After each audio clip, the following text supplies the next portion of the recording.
لفظ وفا وفا سے بنا ہے، جس کا مطلب ہے اخذ بالتمام، پورے کا پورا ایک شے کو اپنی تحویل میں لے لینا۔ موت فوت نہیں ہے، موت وفات ہے۔ اس کا کیا مطلب ہے؟ اس کا یہ مطلب ہے کہ انسان جس حالت میں مرے گا اسی حالت میں انسان کو اٹھایا جائے گا۔ یہ بات اہم ہے۔ اگر کوئی جاہل مرے گا تو جاہل اٹھایا جائے گا، عالم مرے گا تو عالم اٹھایا جائے گا۔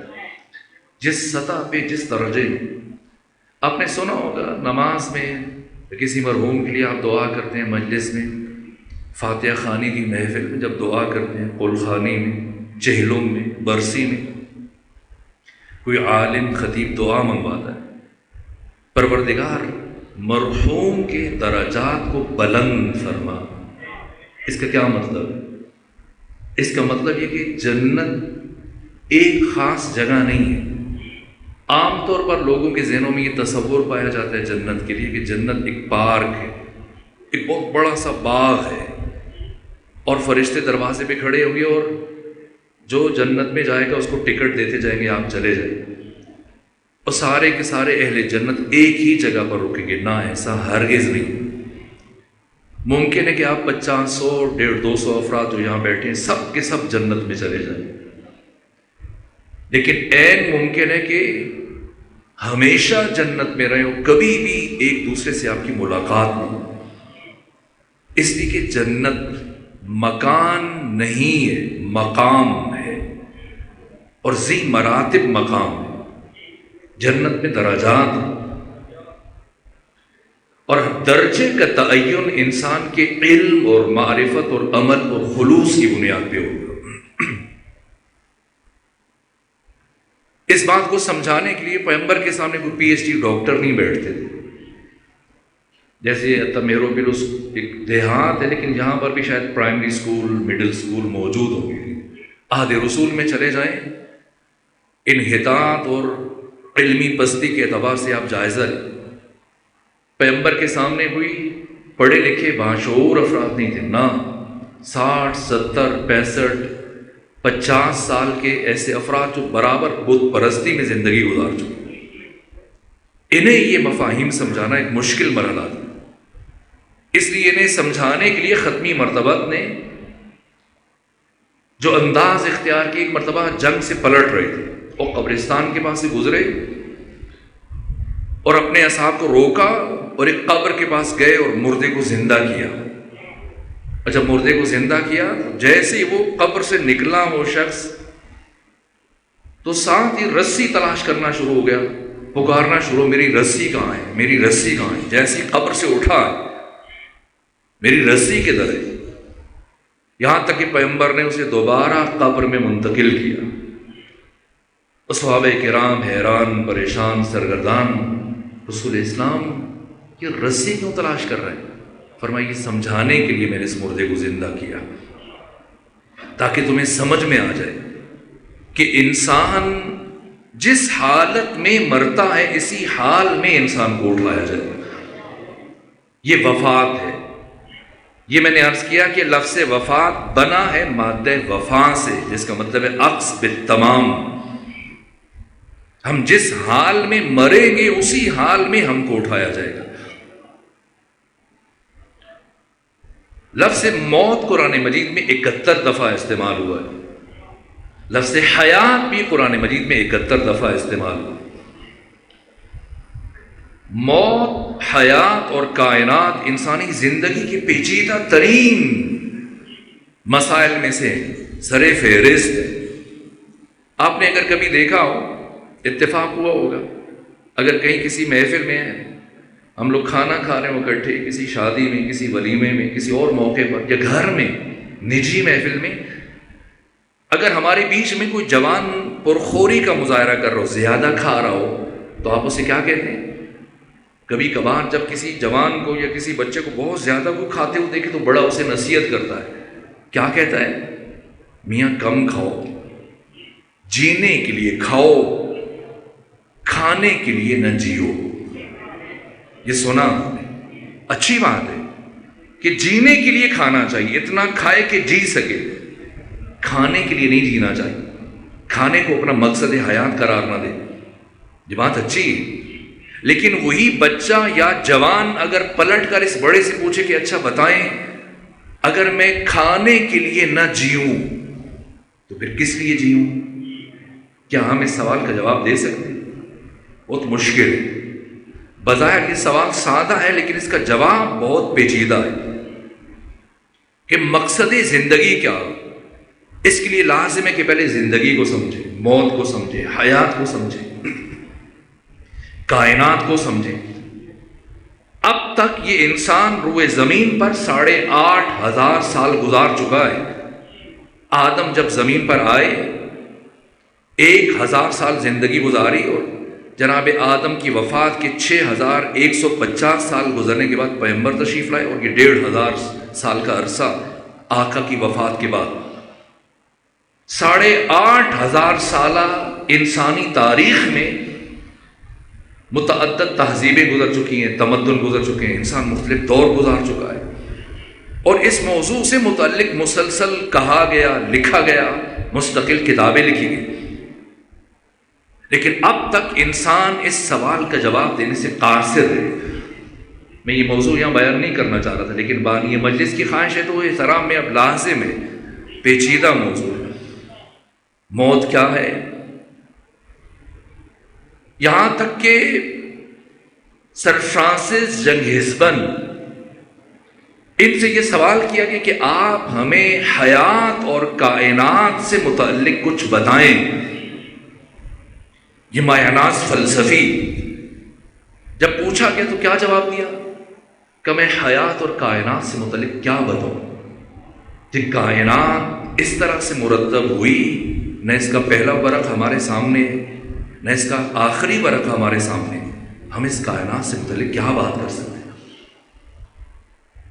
اور مادیت کے امام ہیگل سے پوچھا گیا کہ آپ ہمیں انسانی زندگی، حیات انسانی اور کائنات سے متعلق کچھ بات کریں۔ کہ ہم لوگ حقیقت مطلقہ سے دور ہیں، اور ہم کائنات کی اور حیات انسانی کی عقدہ کشائی سے اتنے ہی دور ہیں جتنے 2,400 سال قبل حکمائے یونان کے فلسفی، 200 سال قبل گوئٹے اور 100 سال قبل نیوٹن۔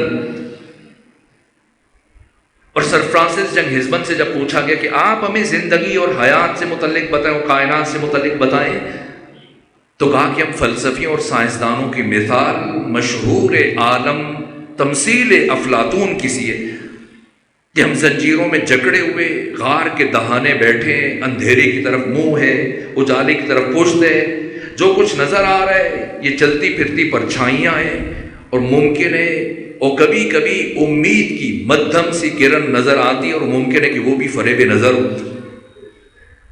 اور یہ گوئٹے ہیں جنہوں نے 200 سال پہلے یہ بات کہی کہ میں سمندر کے کنارے پر بیٹھ کر سیپیاں چن رہا ہوں، موتی کا پتہ نہیں۔ اور یہ ارسطو ہیں جو یہ کہتے ہیں کہ میں یہ جانتا ہوں کہ میں کچھ نہیں جانتا۔ اور یہ ہارٹنگٹن، اس زمانے کا سب سے بڑا فلسفی، جس نے امریکہ کو نیو ورلڈ آرڈر کا نظریہ دیا اور کہا کہ پچھلی صدی انگریزوں کی تھی، حالیہ صدی امریکہ کی ہے، اور آئندہ صدی اسلام کی ہے۔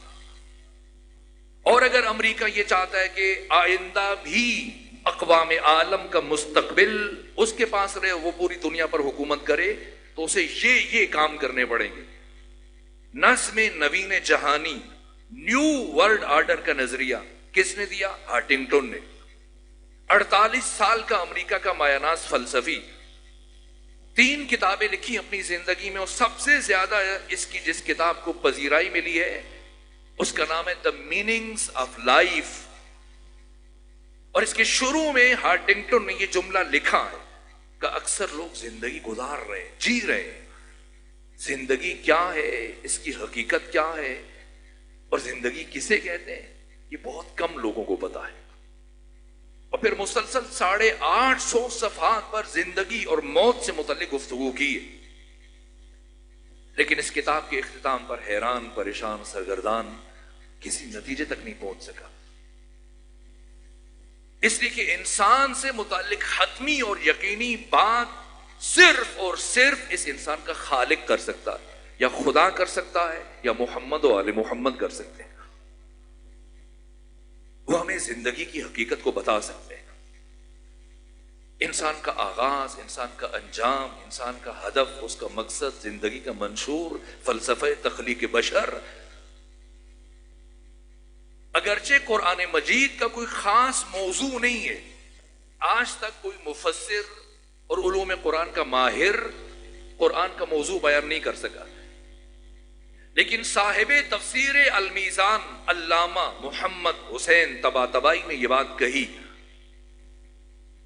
کہ اگرچہ قرآن کا موضوع نہیں، لیکن اگر کسی چیز کو قرآن مجید کا موضوع قرار دیا جا سکتا ہے تو وہ انسان ہے، اس لیے کہ قرآن نے سب سے زیادہ جس چیز سے متعلق بات کی ہے، گفتگو کی ہے، وہ انسان ہے۔ اس کی زندگی کو بیان کیا، اس کے آغاز کو، اس کے انجام کو، اس کی موت کو، حیات انسانی کے مراحل کو، ما بعد موت۔ ابھی ہمارے عزیز جن کی وفات ہوئی کچھ دن پہلے، غلام عباس سالار، یہ ہم سے رخصت ہوئے، اب ان کی وفات ہے اور ابھی قبر میں، اور کب تک قبر میں؟ جب تک قیامت نہیں آ جاتی۔ تو یہ اپنی موت سے لے کر قیامت تک کا طولانی ترین سفر، یہ کیسا سفر ہے؟ انسان از مرگ تا قیامت۔ میرے پاس اس موضوع پہ متعدد کتابیں، ایک کتاب ہے جس کی تقریباً 1500 صفحات پر مشتمل۔ کون بتائے؟ سائنسدان، فلسفی، حکماء، دانشور، اسکالرز، علماء ہماری زندگی سے متعلق کچھ بات کریں گے۔ Sir Francis Younghusband, sir William James, Hegel, Kant, Descartes, یہ سب، ہنٹنگٹن، اس زندگی کے بارے میں شاید رائے دے سکیں، لیکن یہ کیسے بتائیں کہ اب وہ جو ہم میں سے رخصت ہوا ہے قیامت تک یہ کس حال میں ہوگا، اور قیامت کے بعد جب اٹھایا جائے گا اور بعد کے مراحل۔ اس موضوع کو قرآن مجید نے بیان کیا، اس لیے اگر قرآن کا کوئی چیز موضوع قرار دی جا سکتی ہے تو وہ انسان ہے۔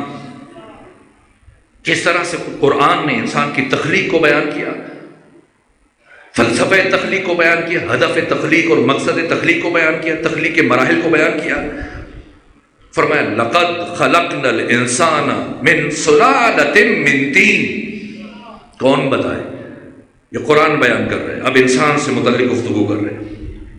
وما خلقت الجن والانس الا ليعبدون ما اريد منهم من رزق وما اريد ان يطعمون ان اللہ هو الرزاق ذو القوة المتین۔ پھر فرمایا هو اللہ الخالق البارئ المصور، وہ اللہ خالق ہے، وہ اللہ باری ہے، عدم سے وجود دینے والا، نہیں سے ہے بنانے والا، وہ اللہ مصور ہے، تصویر بناتا ہے۔ هو الذی یصورکم فی الارحام، اللہ وہ ہے جو تمہاری ماں کے بطن میں تمہاری تصویر بناتا ہے۔ کیف یشاء، جیسا جی چاہتا ہے ویسی تصویر بناتا ہے۔ پھر فرمایا صورکم واحسن صورکم، انسان ہم نے تمہاری تصویر بنائی، اور بری تصویر نہیں بنائی، بہترین تصویر بنائی۔ اس سے پہلے کہ آگے بڑھوں رک کر اس حوالے سے 2 جملے عرض کروں۔ پروردگار قرآن میں بار بار خود کو مصور کہہ رہا ہے۔ کیا وہ ایسا مصور ہے جیسے ہمارے ہاں مصور پائے جاتے ہیں؟ تصویر کے لیے کچھ شرائط ہیں، بڑے سے بڑا مصور ان شرائط میں سے اگر ایک شرط کو بھی کم کر دیا جائے تو تصویر نہیں بنا سکتا۔ تصویر بننے کے لیے سب سے پہلی شرط کینوس ہے، چمڑا۔ تصویر کے لیے دوسری شرط وہ جگہ جہاں مصور بیٹھے اور تصویر بنائے۔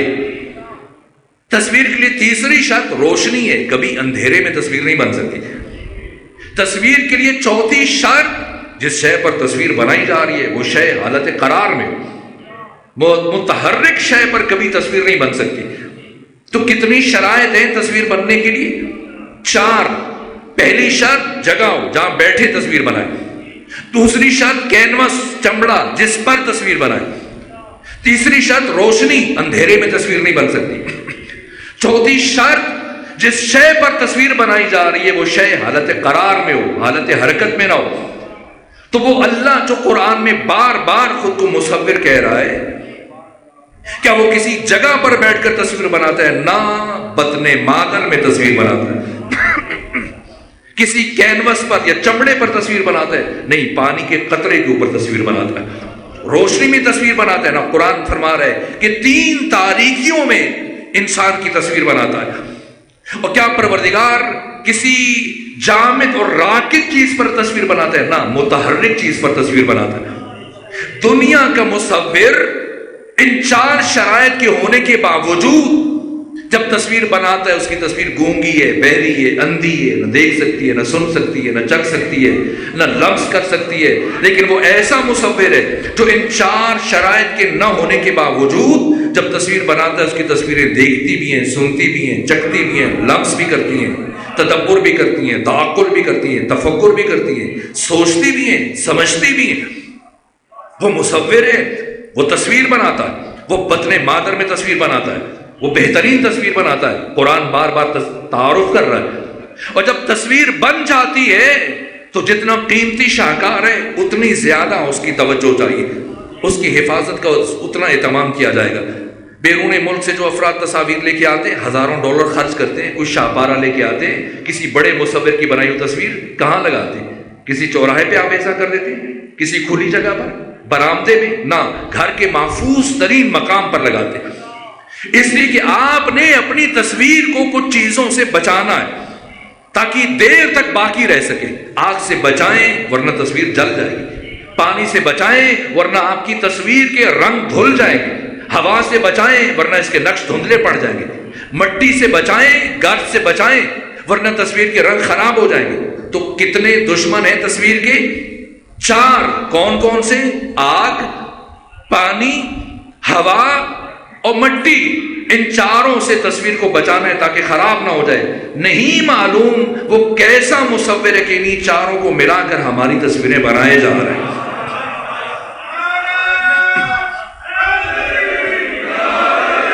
اور پھر تخلیق انسانی کو بیان کرتے ہوئے فرمایا لَقَدْ خَلَقْنَا الْإِنسَانَ مِنْ صُلَالَةٍ مِّن طِينٍ۔ ہم میں ہمارے باپ آدم کی تخلیق میں فرق ہے۔ اللہ نے جیسے آدم کو خلق کیا ہمیں ویسے خلق نہیں کیا۔ اللہ نے آدم کو مٹی سے خلق کیا، لیکن ہمیں مٹی سے نہیں۔ یہ نہیں فرمایا لَقَدْ خَلَقْنَا الْإِنسَانَ مِنْ طِينٍ، ہم نے انسان کو مٹی سے بنایا، نہیں، فرمایا لَقَدْ خَلَقْنَا الْإِنسَانَ مِنْ صُلَالَةٍ مِّن طِينٍ۔ ہم نے انسان کو مٹی کے رس سے بنایا، مٹی کے جوہر سے بنایا، مٹی کے جوس سے بنایا، مٹی کے عرق سے بنایا۔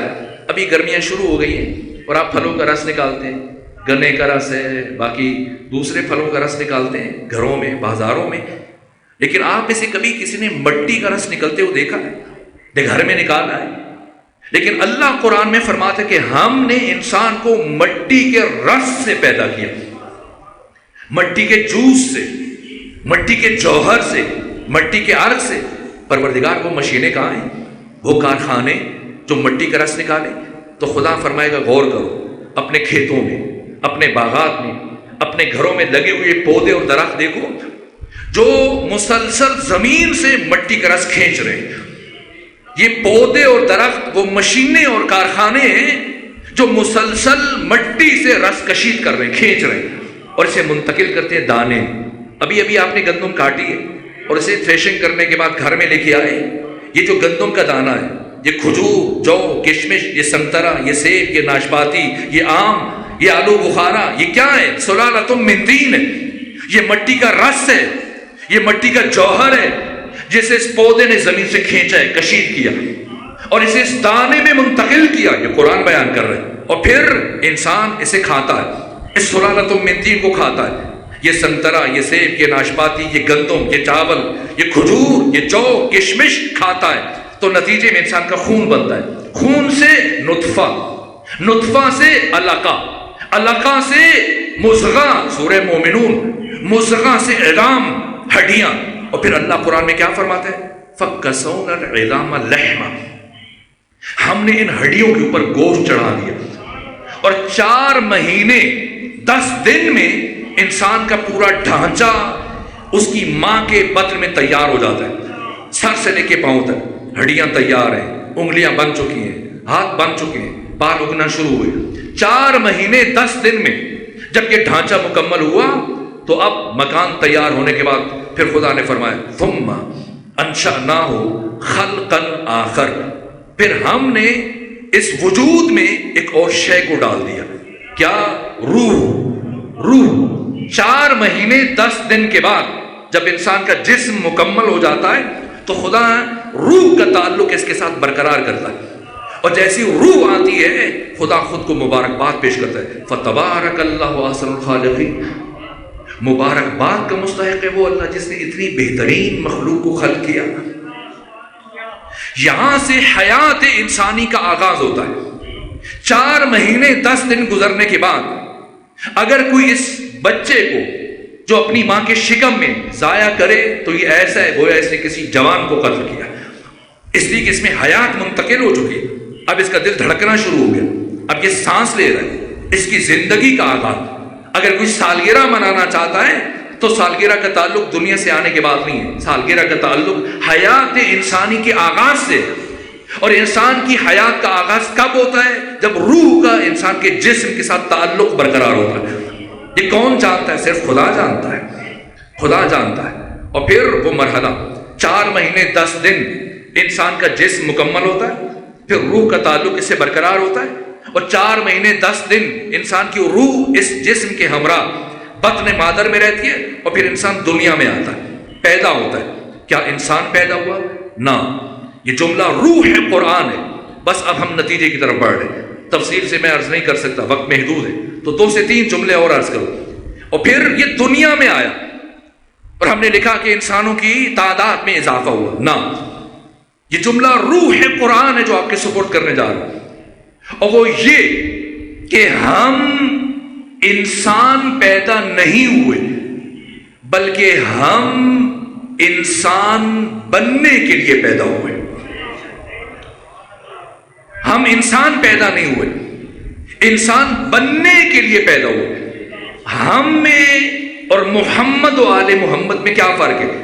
اللہ نے ہمیں انسان بننے کے لیے اس کائنات میں بھیجا ہے، اور محمد و آل محمد کو ہمیں انسان بنانے کے لیے اس کائنات میں بھیجا ہے۔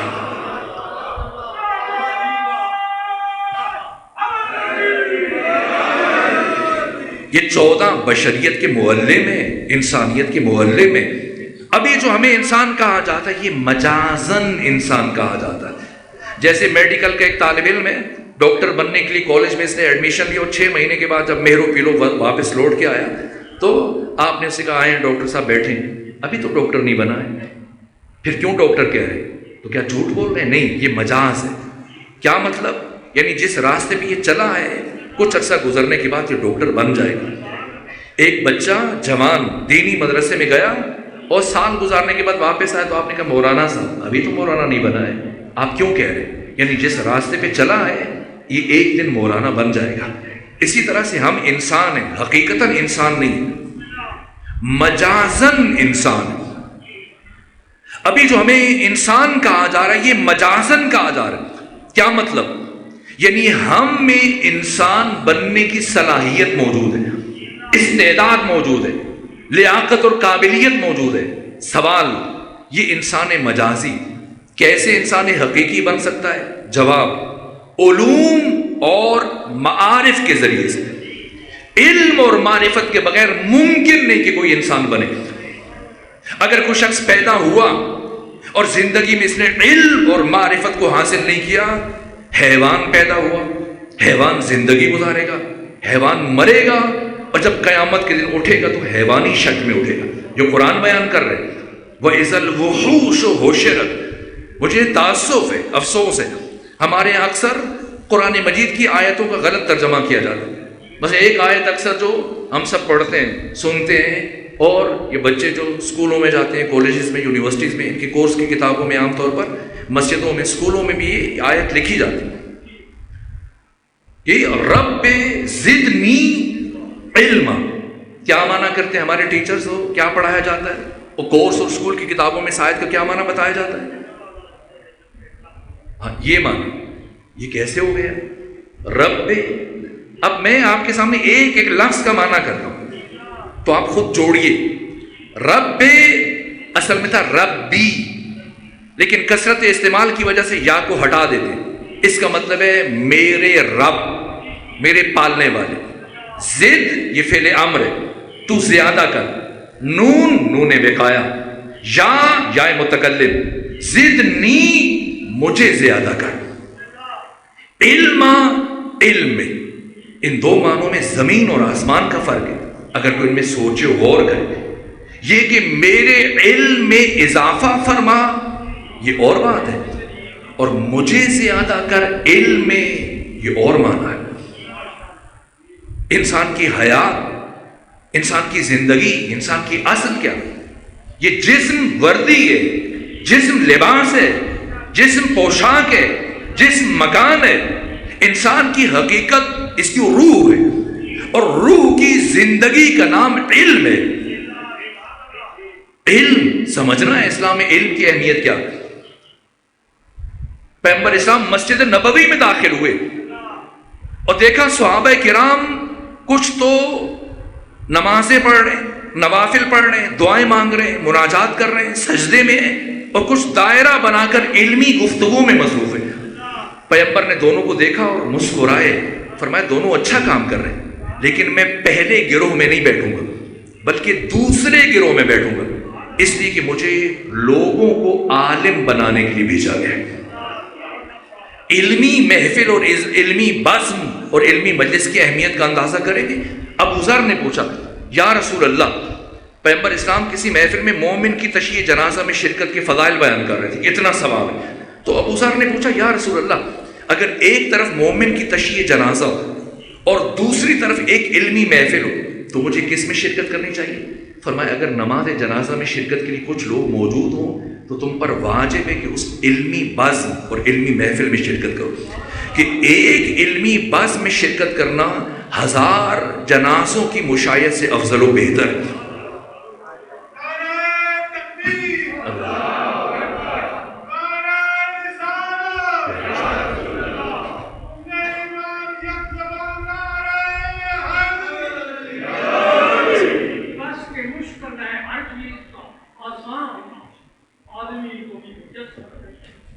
سبحان اللہ. اس لیے کہ انسانیت کا تعلق علم سے ہے، انسانیت کا تعلق معرفت سے ہے.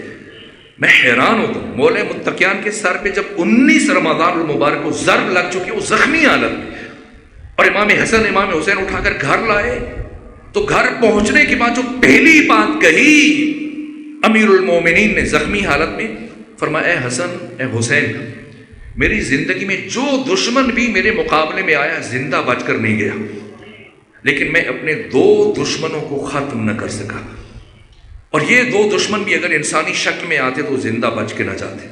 اب تم دونوں پر واجب ہے کہ میرے ان 2 دشمنوں کے خلاف جہاد کرنا.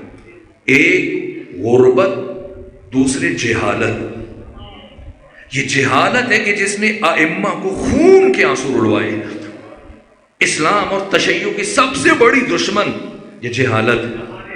یہ جہالت جو انسان کو اٹھا کر امام کے مقابلے میں لے کے آ جاتی ہے. یہ حماقت اور جہالت ہے. جنگ جمل میں جب ایک خاتون اونٹ پر عسکر پر سوار ہو کر مولا متقیان کے مقابلے میں آئی، اور اصحاب جمل اہل بصرہ اور مدینہ کے کچھ لوگ جیسے یہ اونٹ لیڈ کرتا تھا تو اہل بصرہ اس کی لیڈ اٹھا کر اس کو سونگتے تو کہتے تھے سبحان اللہ، ام المومنین کے اونٹ کی لیڈ سے کیا مشک و عنبر کی خوشبو آ رہی. ولید بن عتبہ اور مروان بن حکم دونوں کھڑے ہو کر یہ منظر دیکھ رہے تھے. جیسے یہ منظر دیکھا مسکرائے، اور ولید نے مروان سے کہا اے مروان، جب تک یہ جاہل زندہ ہیں ہمیں علی کی تلوار سے ڈرنے کی ضرورت نہیں، اس لیے کہ اس دنیا میں کوئی چیز علی کی تلوار کا مقابلہ نہیں کر سکتی ماں سوائے جہالت کے. یہ جہالت ہے کہ جو امام وقت کے مقابلے میں آ کے کھڑی ہو جاتی. بس ہم انسان پیدا نہیں ہوئے، ہم انسان بننے کے لیے پیدا ہوئے. اور ہم کیسے انسان بن سکتے ہیں؟ علم اور معرفت کے ذریعے. اور علم اور معرفت کا سب سے بڑا منبع، سب سے بڑا گنجینہ، سب سے بڑا خزینہ، سب سے بڑا ماخذ، سب سے بڑا مصدر کیا ہے؟ قرآن مجید. تو انسان بننے کے لیے کیا چاہیے؟ کہ ہم قرآن مجید کی شاگردی اختیار کریں. قرآن مجید صرف کتاب ثواب نہیں. یہ خمینی بدھ شکن نے فرمایا کہ ملا نے جب سے ثواب کو فلسفہ دین بنایا تب سے دین تباہ ہو کر رہ گیا. ٹرک کی بتی کے پیچھے لگا دیا، یہ پڑھو اتنا ثواب ہے، یہ کرو اتنا ثواب ہے. نہ، اللہ نے قرآن مجید کو صرف ثواب کے لیے نہیں اتارا. ثواب کے لیے ہزار کام ہیں. آپ راستے میں کوئی کنکر پتھر ہٹا دیں، آپ کو ثواب مل جائے گا. بھوکے کو کھانا کھلا دیں، ثواب مل جائے گا. پیاسے کو پانی پلا دیں، ثواب مل جائے گا. کسی فقیر کو 10-20 روپے دے دیں، ثواب مل جائے گا. قرآن محض کتاب ثواب نہیں ہے، قرآن نصاب انسانیت کا نام ہے. قرآن منشور انسانیت کا نام ہے. اگر کوئی حقیقی معنی میں انسان بننا چاہتا ہے، اس کے پاس کوئی راستہ نہیں سوائے اس کے کہ قرآن مجید کے سامنے زانو ادب طے کرے. میں اپنے عزیز بھائی کا انتظار کر رہا تھا، وہ تشریف فرما ہے، تو بس میں گفتگو کو طول نہیں دینا چاہتا، یہیں پر رک جاتا ہوں. شرمندہ ہوں، یہ مشکل موضوع تھا اور میں عام طور پہ ان موضوعات کو بیان نہیں کرتا، کم سے کم دیہات میں، لیکن مجھ سے خواہش کی کہ تو میں نے ان چیزوں کو بیان کیا. یہ موضوع ادھورا رہ گیا، ناقص رہ گیا، کسی اور موقع پہ میں عرض کروں گا. میرے عزیزوں، سب سے بڑی جو ہمارے پاس نجات کی امید ہے، یہ عمل اس قابل نہیں ہے. یہ نمازیں اور یہ روزے اور یہ حج اور یہ باقی امور، ان میں سے کسی پر ہم بھروسہ نہیں کر سکتے. آخرت کا مرحلہ بہت مشکل مرحلہ ہے. ایسا مرحلہ کہ میں نے پڑھا ہے کہ پیغمبر کے بعد افضل ترین نبی ابراہیم خلیل ہے، شیخ الانبیاء. باقی تمام انبیاء میں افضل ترین نبی قیامت کے دن گھٹنوں کے بل چل رہے ہوں گے. قیامت کے دن بڑی قیامت ہوگی، اور قیامت کے دن اگر کچھ چیز بچا سکتی ہے تو صرف اور صرف شفاعت محمد و آل محمد. اور بالخصوص اس طرح سے ائمہ اہل بیت نے فرمایا، شفاعت میں سب سے بڑھ کر خود سید الشہداء کی شخصیت. میں نے روایتوں میں دیکھا ہے کہ کوفہ سے کچھ افراد امام حسین کی بارگاہ میں حاضر ہوئے اور آ کے عرض کیا، فرزند رسول، ہمارے کوفہ کی اکثریت جا کر امیر شام سے ملحق ہو چکی ہے. ہمارے باقی رشتہ دار، ہمارے جاننے والے، اہل محلہ، ہمارے دوست جا کے وہ امیر شام سے منسلک ہوئے اور وہ انہیں بھاری وظیفے دے رہے ہیں. ان کو ماہانہ وظیفے معین کر دیے، لیکن اے حسین ابن علی، ہم امیر شام کی طرف نہیں گئے، ہم آپ کے پاس آئے اور ہمیں بھی آپ سے کچھ چاہیے.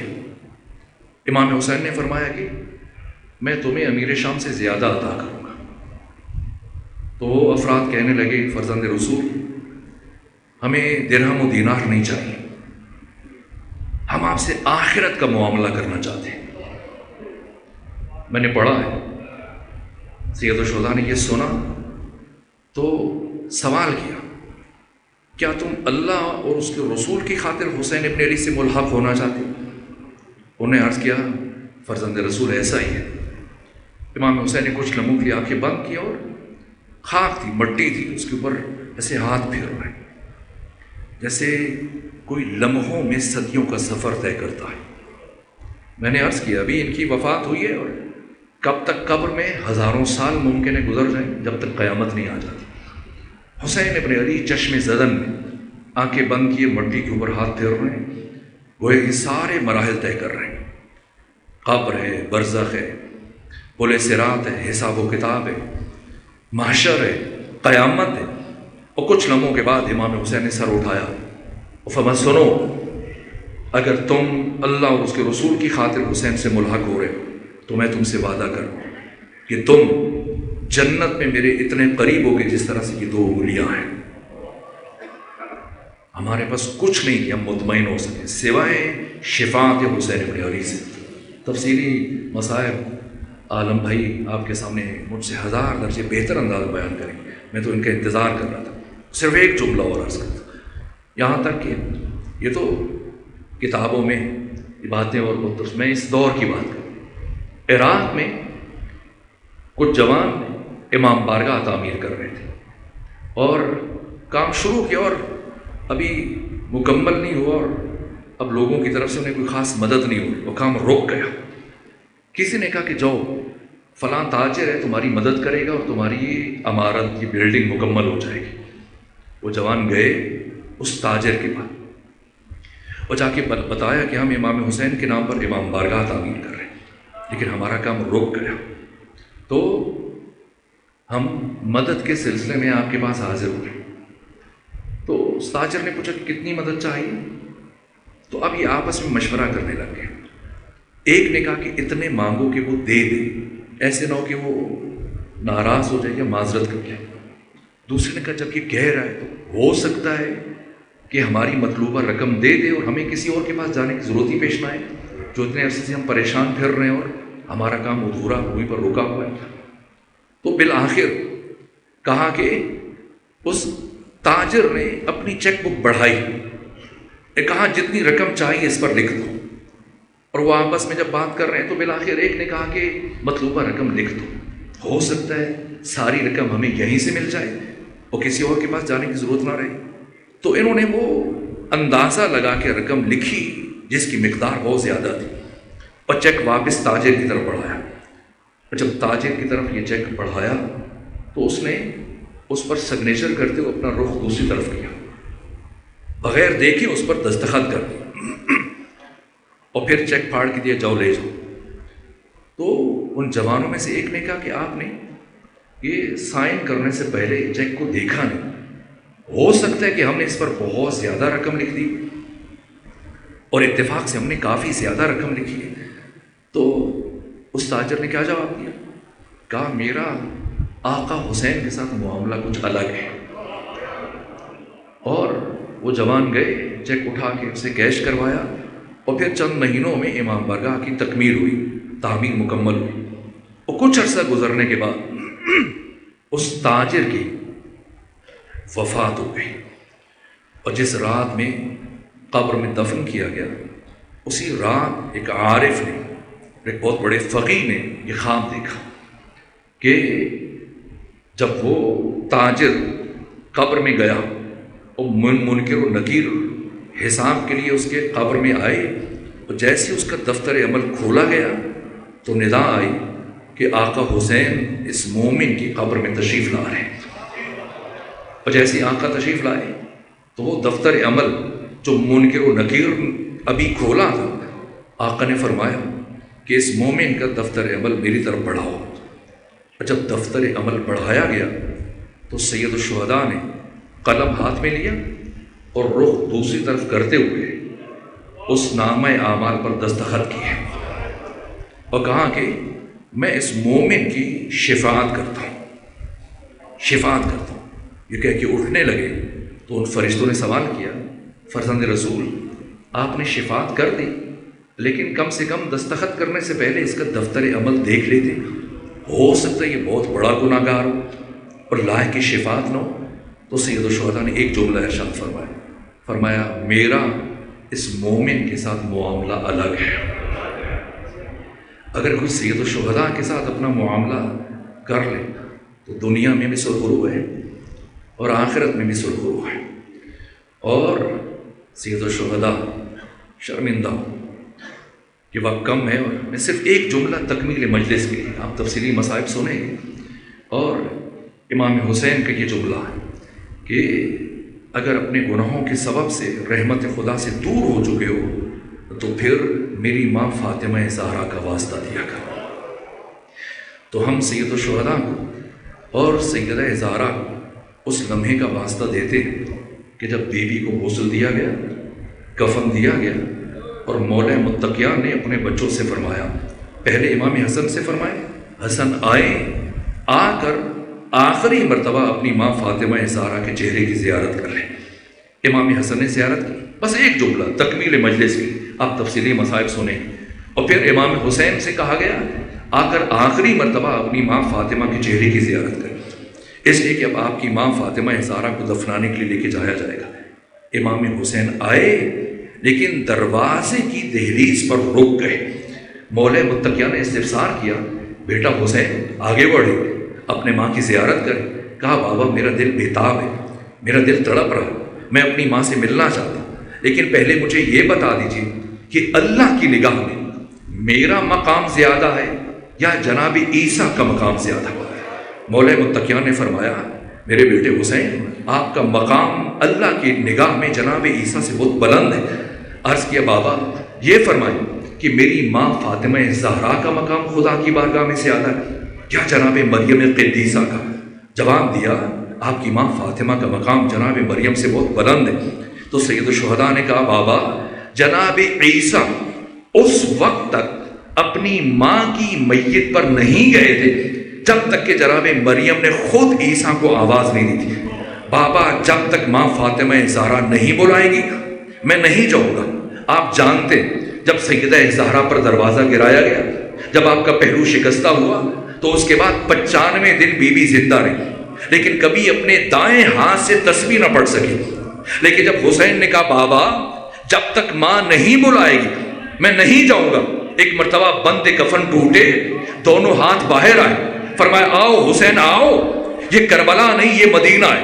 ایک مرتبہ حسین دوڑے وہ آگے بڑھے، اپنی ماں کے سینے سے لگ گئے، اور پھر ایک مرتبہ آسمان سے فرشتوں کی گریے کی آوازیں بلند ہوئی اور خدا نے ہاتف غیبی نے آواز دی کہ اے علی حسین کو اپنی ماں سے الگ کرو ورنہ قیامت برپا کر دوں گا. علی آگے بڑھے، حسین ابن علی کو اپنی ماں فاطمہ زہرا سے بڑی محبت سے، بڑے آرام سے، بڑے احترام سے الگ کیا. میں دست ادب جوڑ کر بس ایک جملہ عرض کروں گا، آقا حسین آپ کے بابا علی موجود ہیں، آپ کی بہن زینب موجود ہے، آپ کے بھائی حسن موجود ہے، آپ کے بابا نے آپ کو اپنی ماں فاطمہ کی میت سے بڑی محبت سے الگ کیا، لیکن اے حسین کل آپ کی لاش پر سکینہ آئے گی، اکبر نہ ہوں گے، عباس نہ ہوں گے، شمر آئے گا تماچے مارے گا. اللہ لعنت اللہ علی القوم الظالمین.